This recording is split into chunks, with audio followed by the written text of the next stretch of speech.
சென்ற ஆண்டு 24 வருஷத்துல சம்பா பருவத்தில் மிகப்பெரிய மழை பெஞ்சது.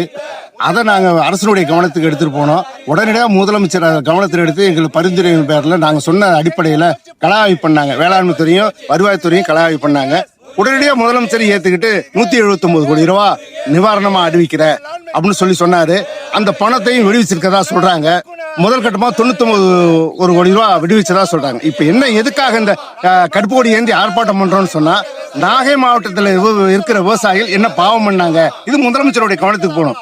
முருகேஷ் ஐஏஎஸ் இயக்குனர், இந்த வேளாண்மை துறையுடைய முருகேஷ் ஐஏஎஸ் ஒரு உத்தரவு போட்டிருக்காரு. என்ன உத்தரவு போட்டிருக்காரு?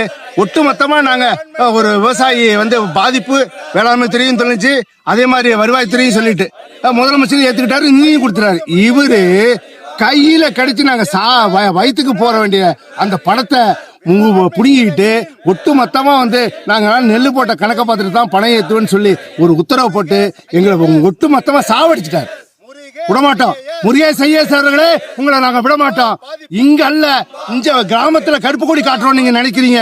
ஒட்டுமொத்த விவசாயிகளும் திரண்டு உங்களுடைய அலுவலகம், வேளாண்மை துறை அலுவலகத்தை சென்னையில முற்றுகையிடுவோம். மிகப்பெரிய போராட்டத்தில் ஈடுபடுவோம். முதலமைச்சரை சந்திப்போம். எங்களுடைய குமுறுகளை அவன் முதலமைச்சர் சொல்லி எங்களுடைய கொடுத்த நிவாரணத்தை பெற்றே தீர்வோங்கிறத எச்சரிக்கை செய்யும். உங்க பேரு?